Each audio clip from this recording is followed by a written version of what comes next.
అమ్మవారికి ఇష్టమైనటువంటి నైవేద్యాలేంటో ఈ వీడియోలో చెప్తాను. ఈ వీడియో సేవ్ చేసుకోండి. ఎప్పటికీ పనికి వచ్చేటువంటిది.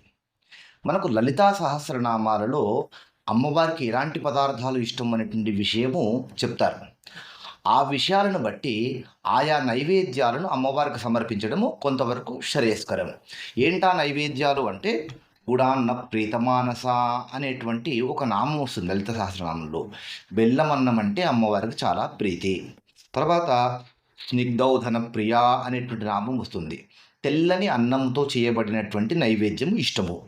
పాయసాన్న ప్రియ త్వక్స్థ పశులోక భయంకరి అనే నామం వస్తుందిగా. పాయసాన్నము ఆవు పాలతో చేసినటువంటి అన్నంతో చేసినటువంటి పాయసము. మధుప్రీత అనేటువంటి నామం కూడా వస్తుంది కదా. అంటే తేనె అంటే చాలా ఇష్టము, తీపి పదార్థాలంటే ఇష్టము. తర్వాత దధ్యన్నాసక్త హృదయ అనేటువంటి ఒక నామం వస్తుందిగా. దధి అంటే పెరుగు, అంటే పెరుగన్నము, దధ్యోజనము అంటాం మనము.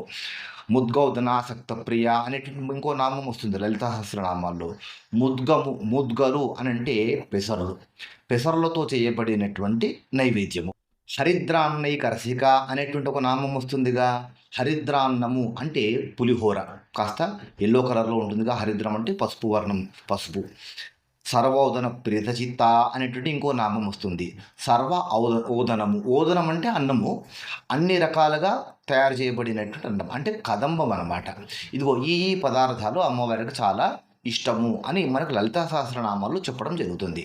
ఇప్పుడు అమ్మవారి పూజ చేసేటువంటి వారు ఇన్ని నైవేద్యాలు చేయాలా అని ఆశ్చర్యపోకండి. ఇన్ని నైవేద్యాలు చేయడానికి ప్రయత్నం చేయకండి. ఇన్నింటిలో ఏ ఒక్కటి చేసినా సరిపోతుంది. ఇలాంటి శక్తి లేనటువంటి వారు ఇంత బెల్లం ముక్క పెట్టినా సరిపోతుంది.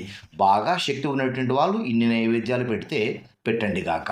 కానీ నైవేద్యాల గురించి మాత్రం అపోహలు మాత్రం పడకండి. ఇంతకు మించినటువంటి నైవేద్యాలు అయితే మనకు ఎక్కడ శాస్త్రంలో కనబడవు. ఇవి లలితా సహస్రనామాలలో చెప్పబడినటువంటి నైవేద్యాలు. ఇది శాస్త్రవచనము. ఈ వీడియో చాలామందికి అవసరం గనక తప్పకుండా మీరు సేవ్ చేసుకోండి, షేర్ చేయండి. వీడియో నచ్చితే ఒక లైక్ చేయండి.